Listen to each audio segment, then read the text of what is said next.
Qué gusto estar nuevamente con ustedes. Gracias por recibirnos allí, donde usted nos ha podido sintonizar en esta oportunidad, porque queremos llegar hoy, con un mensaje que en unos días más, porque este programa se reprisa hasta el día domingo, recuerden ustedes, y ese domingo es el Día del Padre, se lo celebra al Padre.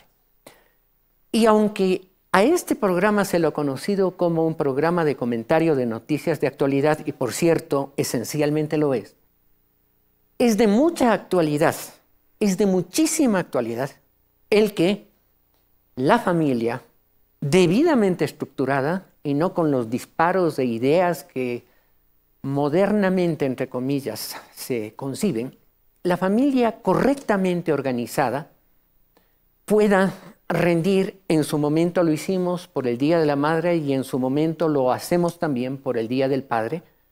Y cada oportunidad que tengamos de celebrar esa estructura maravillosa en donde la vida no solamente se gesta, los niños nacen en un hogar bien establecido, deseablemente bien establecido, pero también se crían y el hogar debidamente establecido los lanza como un ave lanza a sus críos que ya pueden volar por sí solos, los lanza a los niños, a los jóvenes ya convertidos en jóvenes, los lanza a la sociedad para que hagan en esa sociedad o lo bueno o lo malo. Por lo tanto, la responsabilidad central y nuclear de tener una buena sociedad de futuro es trabajar bien en la familia hoy de presente. Y para trabajar bien en la familia de presente es necesario tener claro los afectos y ubicarlos de la manera debida. El día de hoy tenemos dos personas invitadas de una valía extraordinaria. Ambos nos van a hablar de sus respectivos padres. El uno es un destacadísimo jurisconsulto, ya van a ver de quién se trata. Y la otra es una mujer de reconocida trayectoria en el mundo de la comunicación, una periodista muy conocida y muy querida en nuestro medio. Sin embargo, vamos con un par de noticias de actualidad que es necesario que nos sintonicemos, queridos televidentes. ¿Por qué? Porque precisamente hoy nos la jugamos una definitiva para el futuro del país. Quiero presentar esta noticia cortesía de Ecuavisa: eliminación de subsidios. El gobierno tiene un mecanismo para compensar a algunos sectores del transporte una vez que se elimine el subsidio a las gasolinas Extra y Ecopaís, hacer depósitos mensuales en sus cuentas bancarias. El gobierno no ha dicho exactamente qué sectores se beneficiarán de esas compensaciones. Extraoficialmente se sabe que incluirá a taxis, camionetas de transporte rural y motores fuera de borda. En compensaciones, el gobierno estima gastar entre 100 y 150 millones de dólares. Si se resta de los 631 millones que cuesta subsidiar las gasolinas, dejará un saldo a favor de las finanzas públicas. Esteban Torres, subsecretario de Gobierno, no dijo cuándo se eliminará el subsidio a las gasolinas, pero sí precisó que será este año cuando terminen los diálogos. No habrá marcha atrás porque los subsidios benefician, dijo, a contrabandistas y a quienes no lo necesitan. Es un gasto que no llega a los más pobres, que llega casi en un 45% a las personas de mayor ingreso y que, como se ha demostrado y se discute con todos estos grupos, tiene provincias especiales donde hay más fuga de combustible. Los taxistas recibirán la compensación. Sus representantes no rechazan el sistema propuesto, pero no están de acuerdo con los montos inicialmente definidos. En Quito, por ejemplo, dicen consumir entre 8 y 10 galones de gasolina extra a diario, pero el gobierno cree que ese consumo es inferior. Estar dispuestos más bien a arrimar el hombro. Sí consideramos que los compañeros lo verán con buenos ojos y creemos que si lo hacemos de una manera técnica. El gobierno aún recopila la información de consumo de cada sector con la intención de conseguir un acuerdo hasta la próxima semana. un economista puro ha dicho, y los economistas sensatos, centrados, dirían que el problema de los subsidios se lo puede comparar a un cáncer de las economías. Todas las economías que entregan subsidios a todo el mundo son economías infectadas por un cáncer, y ese cáncer se llama la distorsión de los costos y de los precios de los productos de la economía. Una gasolina barata produce en la industria o en el transporte un pasaje barato, y el pasaje barato ocasiona otra distorsión, y así la escalera va subiendo. ¿Saben cuánto es la distorsión de los subsidios de las dos gasolinas, Ecopaís y Extra? Son anualmente 630 millones de dólares. 630 millones de dólares. Pongamos algo en concreto. Hoy el gobierno no puede pagar a los GATS, municipios, prefecturas y gobiernos autónomos descentralizados, no puede pagar una cifra casi igual de 600 y pico de millones de dólares. Así de sencillo.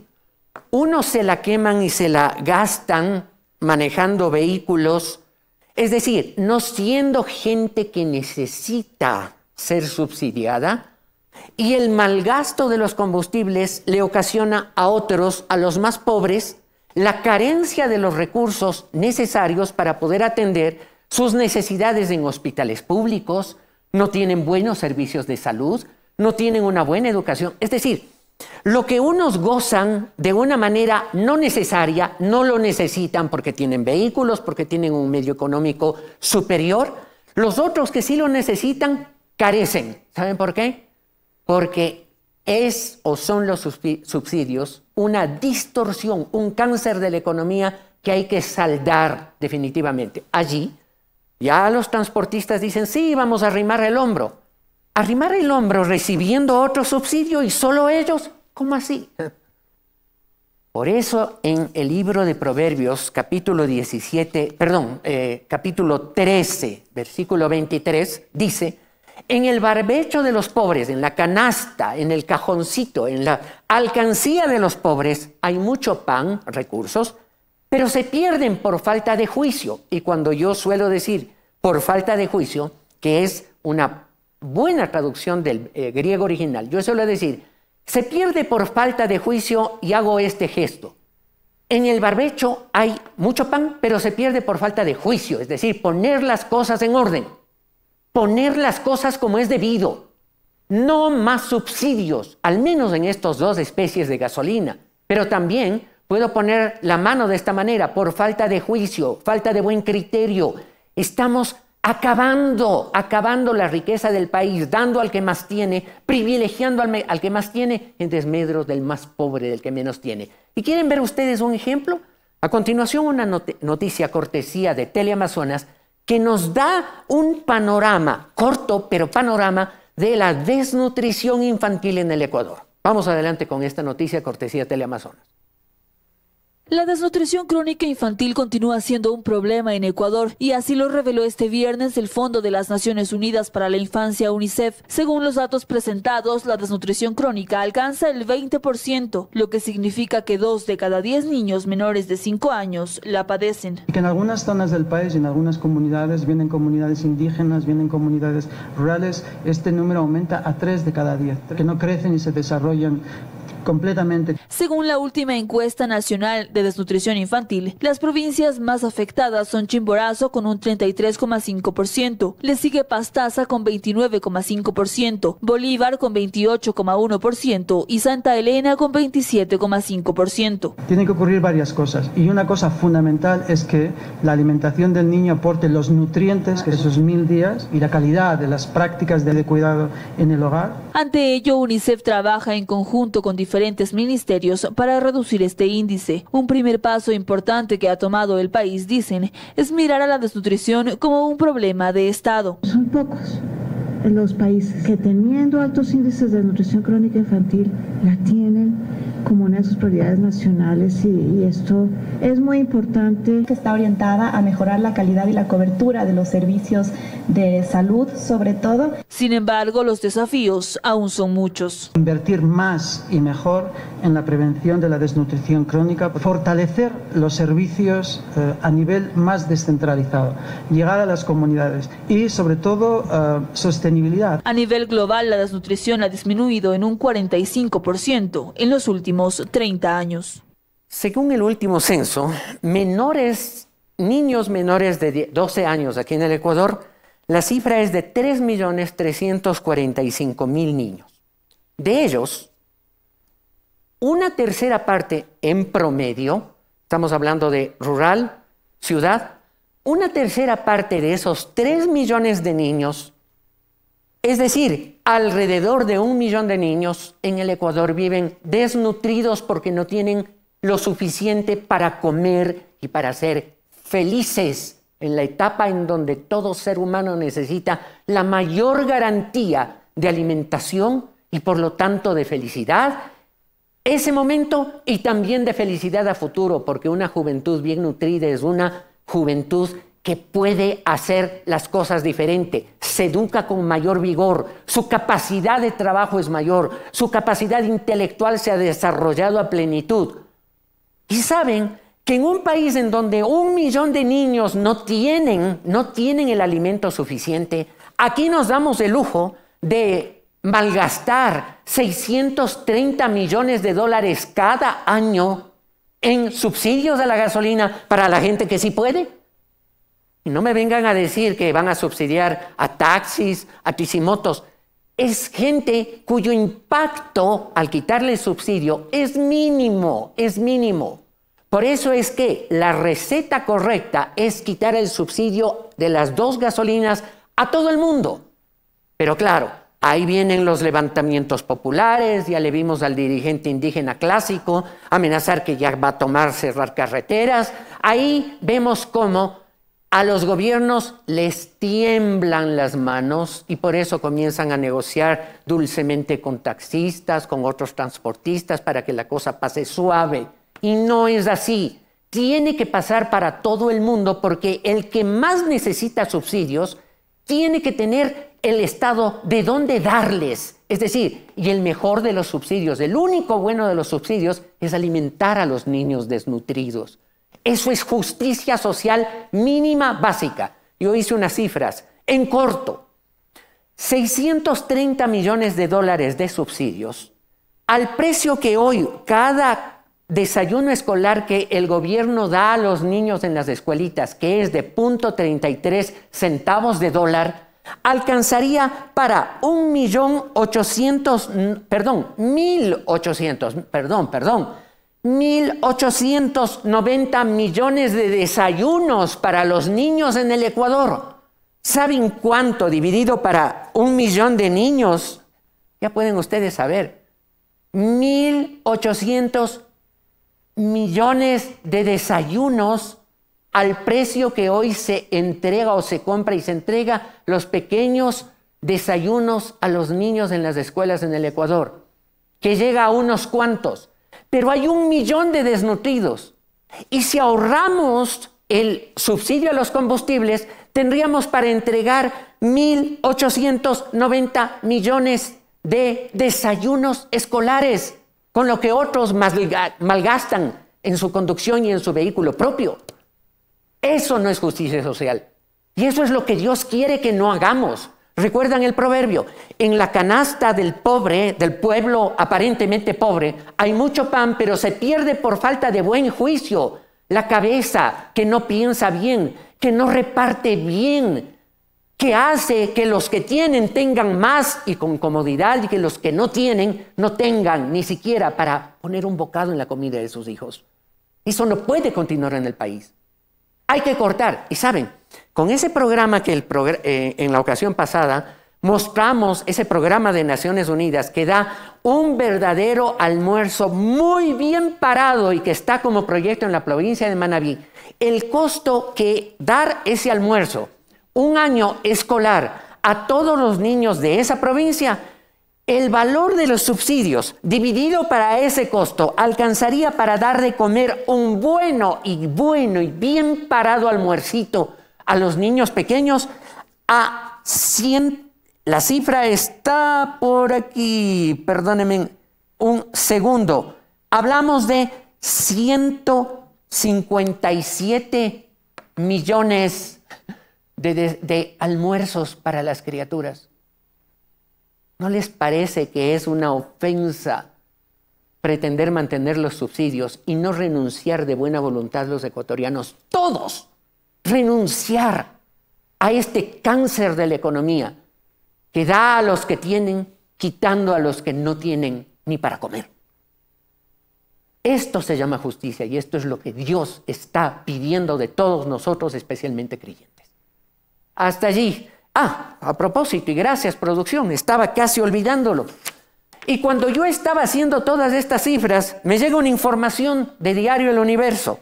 Yo había tenido alguna vez un poco de curiosidad a este respecto. Miren lo que dice. En Quito se desperdician 400 toneladas de alimentos al día, que equivalen a más de 137,000 platos de comida. Alguna vez yo estaba en un patio de comidas de un centro comercial y viendo cómo la gente de las mesas de alrededor desperdiciaba y dejaba a medio comer en las bandejas. Venían los empleados, retiraban y botaban en el tacho de basura. Se me ocurrió preguntarle a uno de esos empleados y decirle, oiga, con todo lo que usted ve que desperdicia la gente aquí, que pide una cantidad, come un poco y deja allí, no termina, no pide proporcionadamente a su verdadera necesidad. Pide grande, come poco y todo se va a la basura.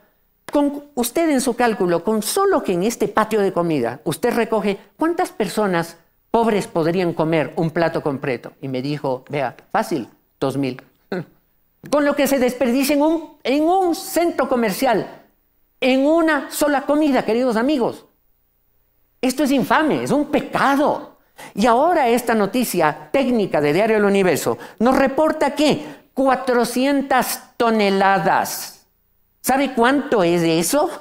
Son 8,000 quintales de comida diarios que se botan en la basura porque la gente desperdicia, así como desperdicia las gasolinas, el buen uso de la gasolina, y eso le cuesta al pobre. También al pobre le cuesta. ¿Por qué? Porque si yo en lugar de pedir el plato caro, pido un buen plato más modesto y el resto lo comparto con alguien que necesita, otra sería la historia del país. En el barbecho, en la canasta, en la cajita de los pueblos pobres hay mucho pan, pero se pierde por falta de juicio y de juicio. Juicio para pensar bien en función del amor a los demás. Juicio para pensar bien. Creo que no cabe más explicación. O componemos o la componemos. El país no puede seguir metido en esto. Y queridos amigos, quiero pedirles a ustedes que me acompañen a una secuencia de 2 entrevistas que yo sé que van a llenar su corazón, porque esto es actualidad. Y volvemos, después de un segundo, volvemos con el primero de nuestros invitados de hoy, que van a hablar a propósito del Día del Padre de sus propios padres. Enseguida estamos con ustedes.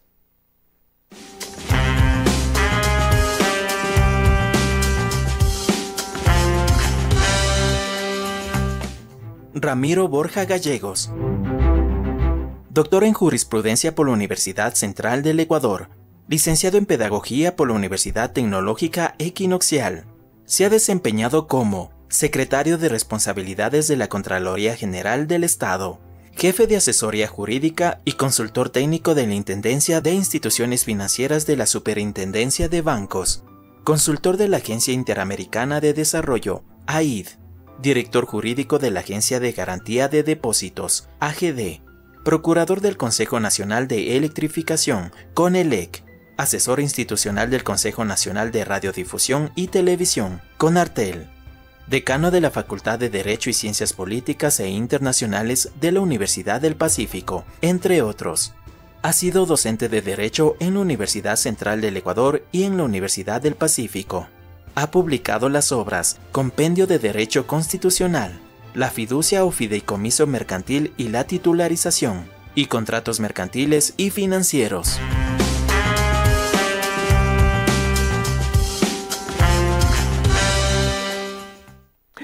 Qué grato tener a nuestro invitado. Ustedes han visto su hoja de vida. Un corto. Proviene de una familia brillante de juristas. Querido Ramiro, porque no te puedo decir doctor, eres un amigo muy querido, un abogado muy respetado, muy querido, y de mi corazón un amigo muy apreciado. De tal manera que, querido Ramiro, qué gusto tenerte aquí. Qué gusto, bienvenido. Muchas gracias, Carlos. Es muy importante estos programas que en total hacen que se una la familia y que sepan realmente toda la gente y la radio audiencia y televidente que estamos aquí para sacar adelante no solo la familia, que es la célula básica de la sociedad. Así es. Sino además tenemos que esa célula básica tiene que ser la parte fundamental de la sociedad ecuatoriana. De la recomposición de la sociedad. Así es. Pero tú provienes, Ramiro, de una verdadera estirpe de juristas. ¿Cuál fue el primero de ellos? Mencióname en el tiempo hacia atrás. A ver, la familia Borja tiene una gran historia. Primero... Tú eres abogado, por cierto. Ya lo vimos de eso, ¿de acuerdo? Tú tienes un hermano muy conocido que fue Procurador General del Estado, ¿sí? José María Borja Gallegos. Y tu papá, comencemos así, tu papá, inmediato jurista. Si alguien que se dice abogado en el país no estudió a fondo a tu padre en sus múltiples obras, pero principalmente en la de Derecho Constitucional, no es abogado. Simplemente no lo es. No, pues además lo importante de todo esto es ver primero el abuelo de papá es el doctor Luis Felipe Borja Pérez. Además, el hermano de Rodrigo, es decir, de Luis Felipe Borja, es José María Borja Pérez. Ambos los dos juristas excelentes. Muy conocidos, también claro, con estudios y publicaciones. Date cuenta que Luis Felipe Borja hizo el comentario al Código Civil chileno en 7 tomos y José María Borja hizo el procedimiento civil para el Ecuador y muchas otras leyes más. Así es. Es decir, a ti lo de abogado te viene literalmente de casta, de raza, ¿verdad? Pero sí, aquí te invitamos para hablar de... Sí, algo de ese brillante. Yo tuve el honor de conocerlo. Ya era ancianito en su momento. Tuve el honor de conocer a tu papá, un hombre muy recto, muy austero, en sus palabras, muy preciso. No decía una sílaba más de lo necesario, ni una menos de lo estrictamente técnico correcto. Un hombre de una gran formación intelectual. Todo el mundo lo admira, pero la gente no conoce esa faceta íntima de tu papá, los recuerdos de don Ramiro Borja y Borja. Y por eso yo te decía off the record, la primera gran pregunta difícil. La memoria del niño, ¿desde cuándo conociste a tu papá? ¿Cuál es la primera imagen que tienes de tu papá en el recuerdo? Bueno, la primera imagen es el primero... desde el primer abrazo. Que fue más o menos cuando tú tenías qué edad y que te recuerdas. Cuando uno verdaderamente nace. Ya, pero a ver. Pero eso te digo que es un de calor. Eso no te acuerdas. No, eso te digo es un calor espiritual, digamos. ¿No? Ya, ok. Sí. Y en la memoria, ese primer flash que tienes de tu papá. Pongámosle dentro de los 6 primeros meses. No me sorprende. No me sorprende porque yo tengo un recuerdo igual de mi papá. Muy parecido de mi papá. El primer recuerdo, el primer flash que tengo de él es exactamente parecido. Entonces, mi Rami, muy bien. ¿Tú recuerdas así a tu papá y fuiste creciendo? ¿Y qué veías en él? De niño, ¿qué recuerdo particular has atesorado de cuando tú crecías y dejabas de ser un niño chiquito y pasabas a ser un estudiante de escuela? ¿Cómo era él contigo y con tus hermanos? Bueno, fue una persona muy cariñosa. Lo importante es que nos inculcó principios, valores.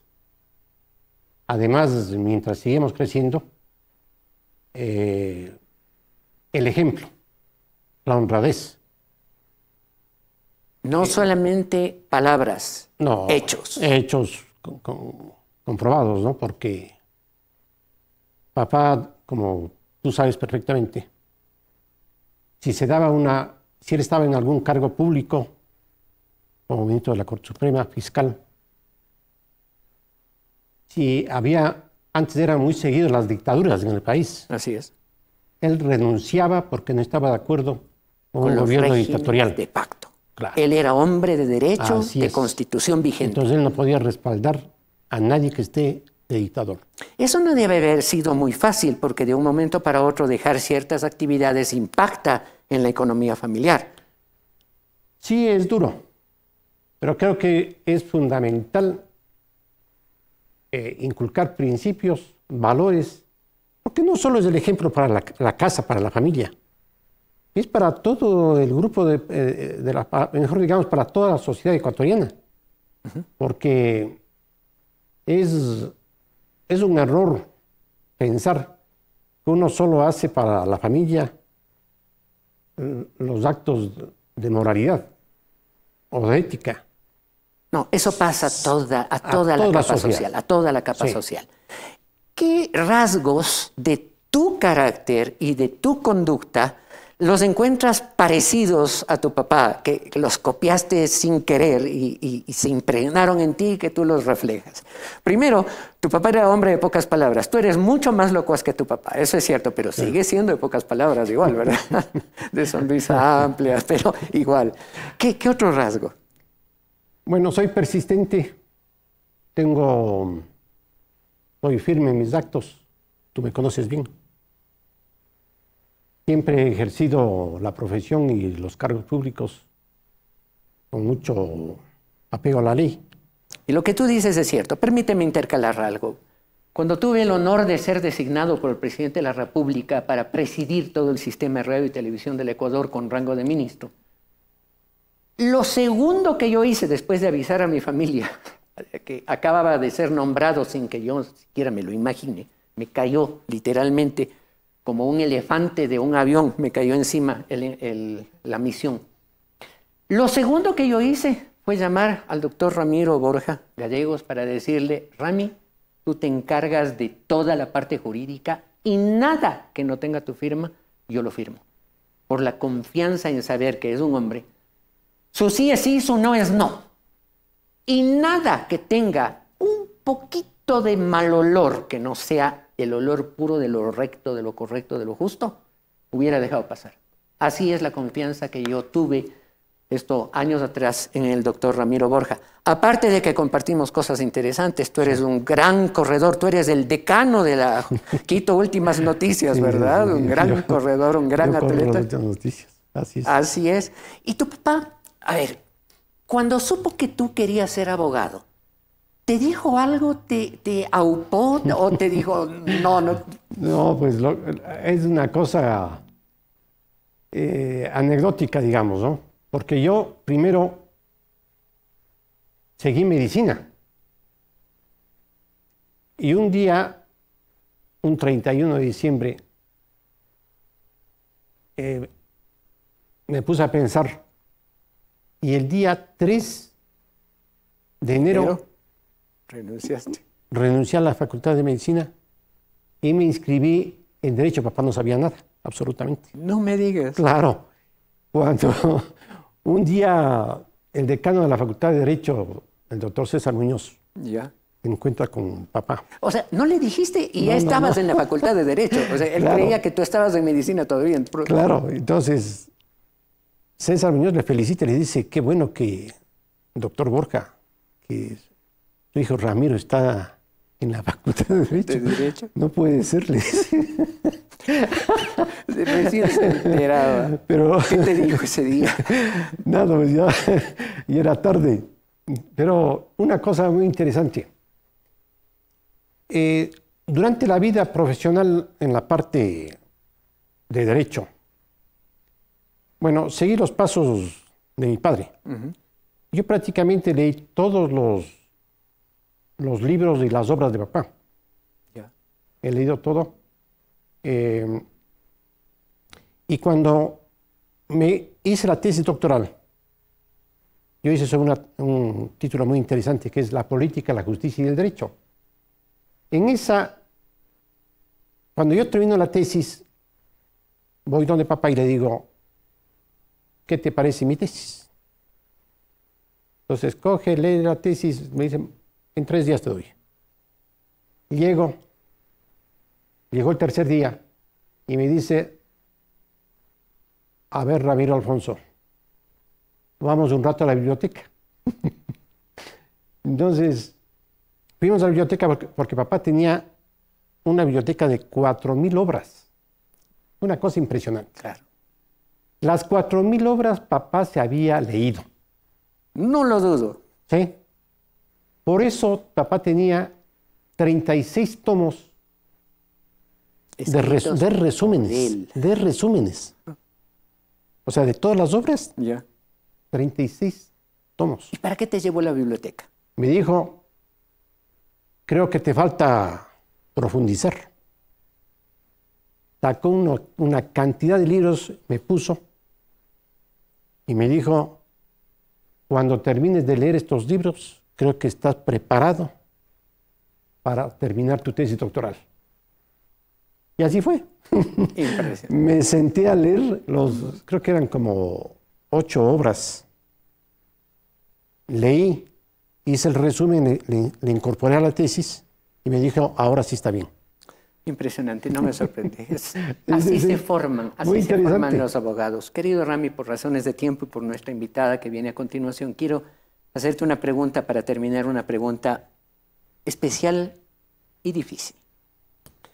Tu padre partió, no está más con nosotros. Sin embargo, si tú tuvieras la seguridad de que él está oyendo estos micrófonos, ¿qué dirías de él? ¿Qué le dirías? Que le diría, papá, te agradezco mucho por toda la bondad que tuviste durante tu vida hacia nosotros y por todas las enseñanzas y todos los valores y principios que nos inculcaste. Que siempre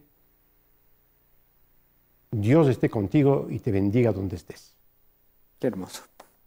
Rami, no solamente eres un buen amigo porque eres una persona agradable, recta, simpática, sino porque eres un hombre de bien. Que Dios te bendiga. No me despido sin dejar en tus manos esto, que es la lectura del Nuevo Testamento, que te sirva de corazón y que te ayude y que lo lleves siempre contigo. Muchas gracias.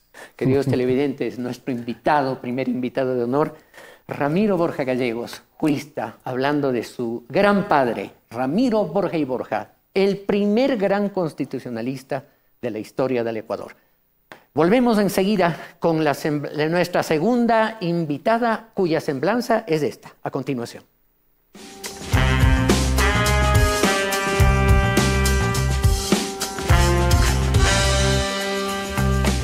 María Fernanda Suaznavas Lamboglia, periodista, licenciada en Periodismo y Comunicación Audiovisual, Universidad Internacional SEC, magíster en Comunicación Corporativa, Universidad de Barcelona, actualmente cursando la maestría en Comunicación Política en la Universidad de las Américas. Ha llevado adelante su carrera periodística en medios de comunicación en calidad de investigadora, realizadora, entrevistadora, locutora de radio y por más de 17 años ha sido presentadora de noticieros en la emisión estelar de diferentes canales de televisión. Actualmente es presentadora del noticiero estelar El Comercio TV y entrevistadora del programa Panorama Político en el canal Televicentro. Ha realizado asesorías en comunicación estratégica, corporativa y política para empresas e instituciones como el Consejo Nacional Electoral, Consejo de Educación Superior, Erdoísa Crespo, Panavial, entre otros. Docente en talleres de comunicación y conferencista en seminarios nacionales e internacionales en instituciones como CIESPAL, Confederación Nacional de Periodistas del Ecuador y la Asamblea Nacional. Embajador en fundaciones y organizaciones no gubernamentales. Fue reconocida con el Premio Nacional Eloy Alfaro a Mejor Periodista del Ecuador en el año 2017 y Mejor Presentadora del Ecuador en el 2018. En el mes de junio del año en curso fue como invitada especial de la Delegación de Periodistas Ecuatorianos al Congreso Mundial de Móviles MWC en Shanghái, China, sobre desarrollo tecnológico e inteligencia artificial.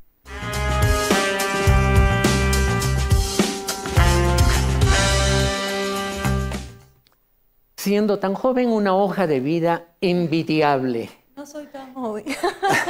No, eso, yo sé que tú no has invertido como algunas mises, no has invertido una fortuna en parecer joven, porque lo eres. María Fernanda Sos Navas, querida amiga, dentro del ámbito de la comunicación, ha tenido la gentileza de hacerme participar también en alguno de esos programas. Espero haberlo hecho con el mismo aprecio con el que he recibido sus invitaciones. Pero, ¿por qué la invité a María Fernanda? Por algo que, más allá del periodismo, los galardones, la belleza, la simpatía, la inteligencia, más que por eso, por una razón que yo la conozco y de alguna forma he podido comprenderlo y vivirlo cerca. El amor que, no digo tuvo, tiene, a pesar de que partió ya también, el amor que tiene por su padre. María Fernanda, ¿quién, cómo, qué era tu papá de profesión, de actividad? Porque muchas veces se dice que el padre tiene que estar siempre cerca en la familia, tiene que estar, y sería ideal, sería lo deseable. Tu papá, por su propia actividad y su profesión y su responsabilidad con la familia, no podía estar cerca de ustedes. ¿Por qué? Bueno, mi papá, Carlitos, primero, gracias por la invitación, un abrazo grande a todos los que sintonizan tu programa, que lo hacen desde el corazón, porque es un programa donde hay un sistema que valora las virtudes, que yo ponía ahora que lo que falta en el país es un sistema que valore las virtudes, y lamentablemente es el caldo de cultivo para que se den un montón de cosas negativas que son las que están ocurriendo ahora en nuestro país. Así es. Y gracias por abrirme este espacio y hablarle a tu audiencia.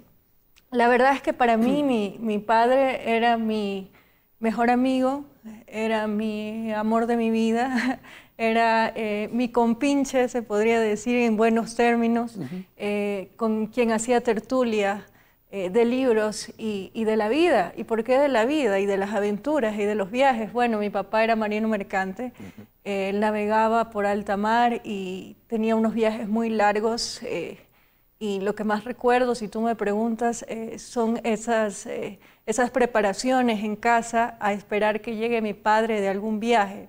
Era como una fiesta, todos nos arreglábamos, todos esperábamos ansiosos la llegada de mi padre, y cuando se iba también la nostalgia de que se iba a otra aventura y que lo íbamos a extrañar. ¿Muy, muy largos?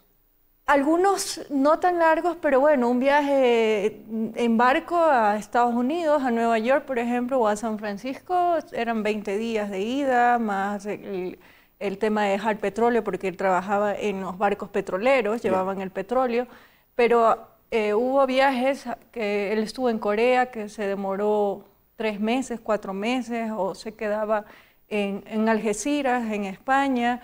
Eran viajes muy largos esos, de varios meses. Recuerdo muy bien que uno de los últimos viajes juntos fuera del país fue reencontrarnos después de 8 meses en Sevilla. Yo estaba en Madrid de vacaciones, mi papá estaba en Málaga, y nos reencontramos en Sevilla.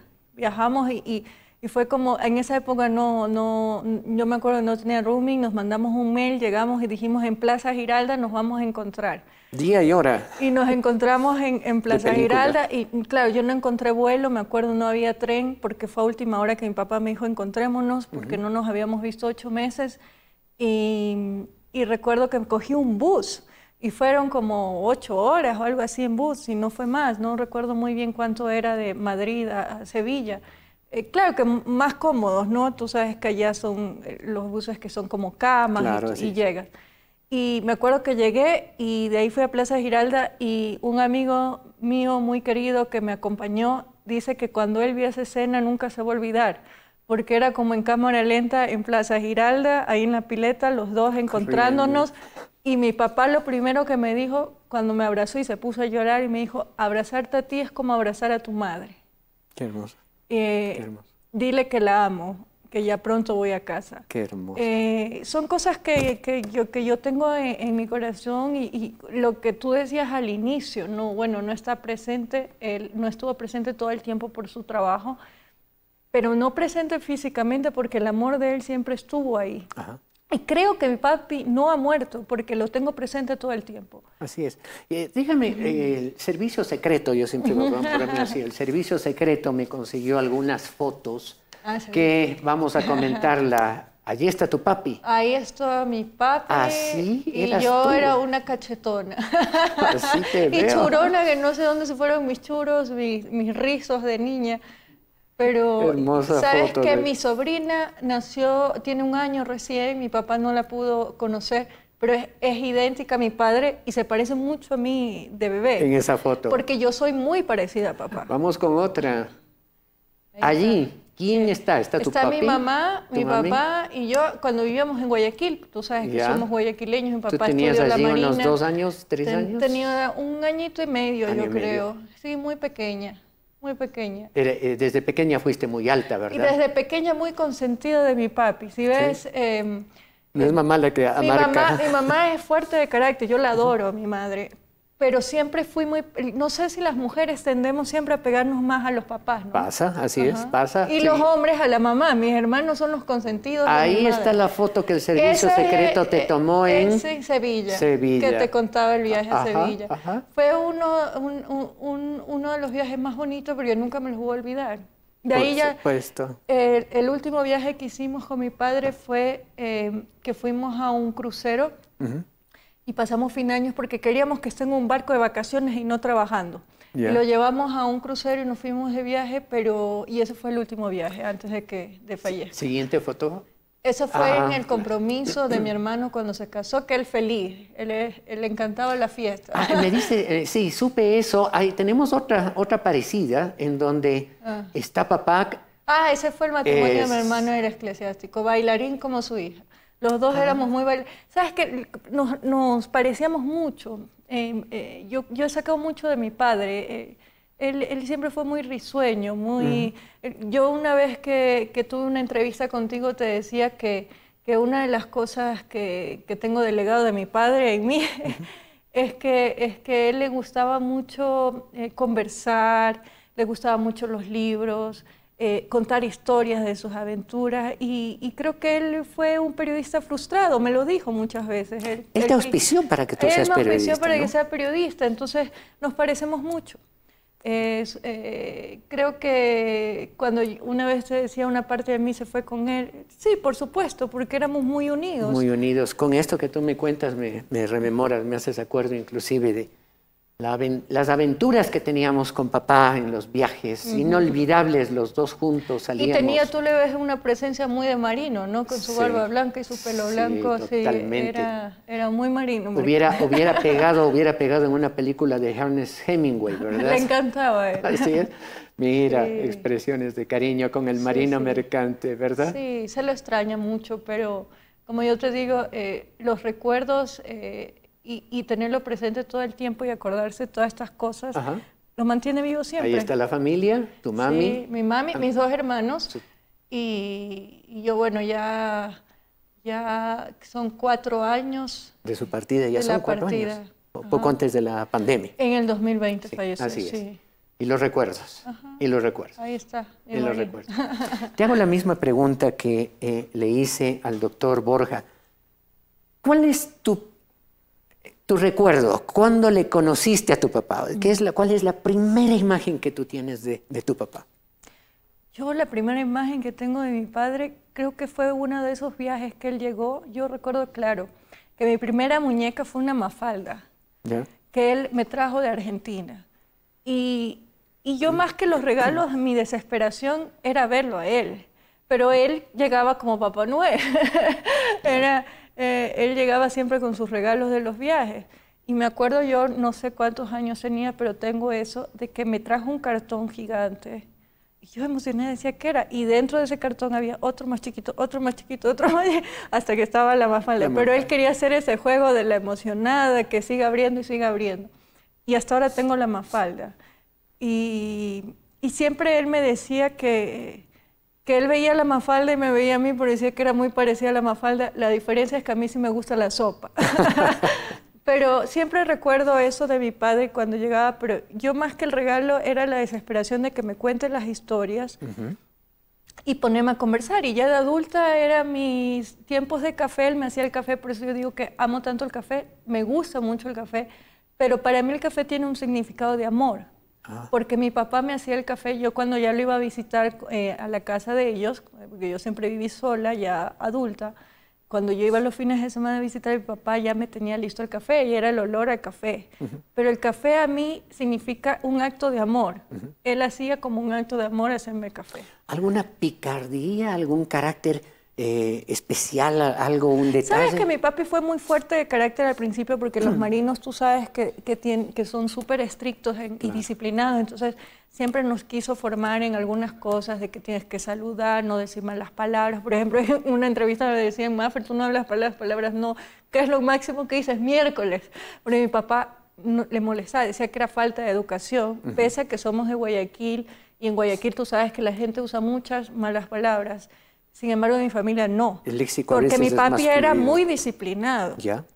Y era muy bravo al principio. ¿Ya? Y después él cambió y comenzó a alivianarse, porque mi mami en cambio le decía, está siendo muy dura con tus hijos, porque él nos educaba mucho como regimiento, como la marina. Entonces ya después él se dio cuenta que no, que pasaba muy poco tiempo con sus hijos y que sus hijos necesitaban más que disciplina, que ya les había dado esos años, era amor.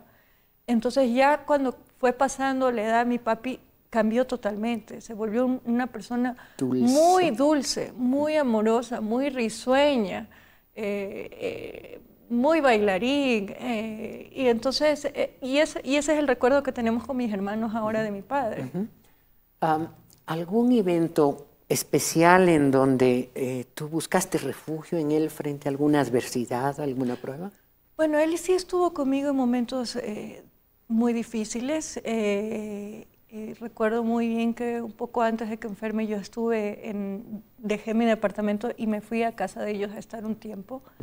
Y me aconsejó muchas cosas. Y me acuerdo muy bien que mi papi se puso a llorar cuando yo le comentaba sobre esta problemática de mi vida, que todos tenemos situaciones difíciles. Él se puso a llorar y me dijo, así sea tarde, así estés triste, yo estoy feliz, no porque tú estés triste. Y le decía, ¿pero por qué? Me dice, estoy feliz porque ahora te puedo cuidar. Qué precioso. Entonces, ¿y tú tenías en esa época ya cuántos años? 30 años. 30 años de edad. 30 años, sí. María Fernanda, en el libro de Proverbios en la Biblia, a propósito, permíteme, igual que al doctor Ramiro, entregarte esto, que sea tu compañero de lectura, de meditaciones, porque eso es...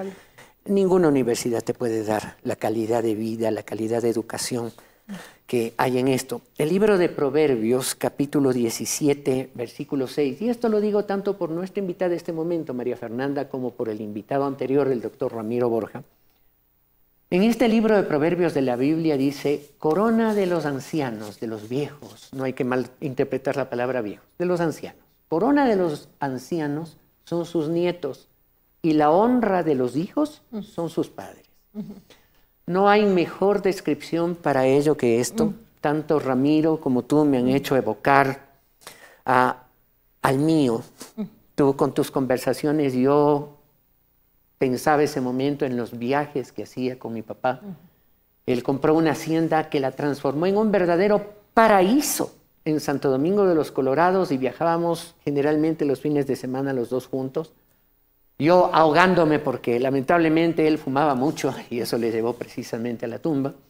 Pero yo ahogándome dentro de la cabina del auto, ahogándome literalmente y sacando como perro mascota, sacando la cabeza por fuera de la ventana. Y claro, A esas alturas, llegando a la mitad del viaje en una población muy conocida que se llama Tandapi, yo llegaba literalmente en las peores condiciones, llegaba más mareado que perro en bodega, pero feliz, porque eran conversaciones en donde yo aprendí de mi papá a ser primero abogado y también a ser persona.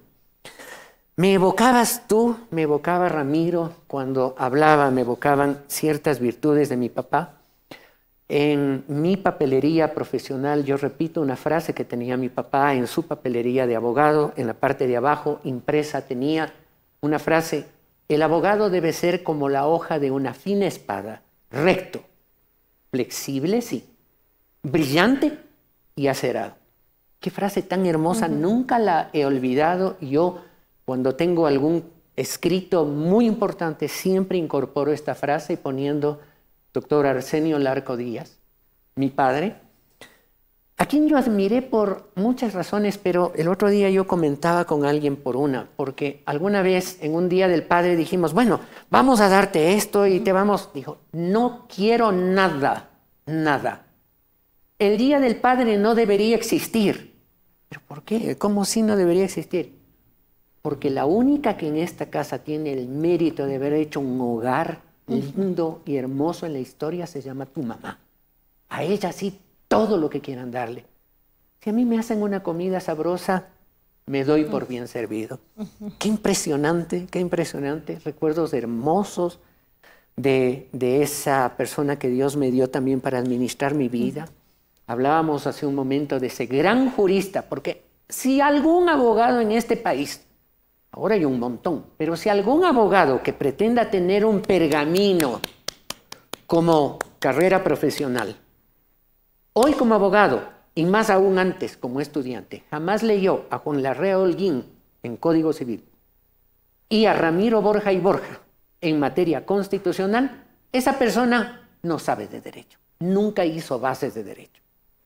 Si alguna persona con éxito, como en el caso de mi invitada, de nuestra invitada, María Fernanda, tiene el éxito que puede tener María Fernanda y se autoatribuye el éxito, aunque lo haya hecho trabajando, sí, eso es un mérito, pero se atribuye a sí misma el éxito de algo, de lo que ha logrado en la vida, sin rememorar su raíz, su padre, su madre, no tiene idea de dónde está parado. Porque cuando una persona ha logrado algo, siempre que tiene que dar gracias a Dios, como lo dice ese proverbio, la gloria de los ancianos, la gloria de los hijos son sus padres.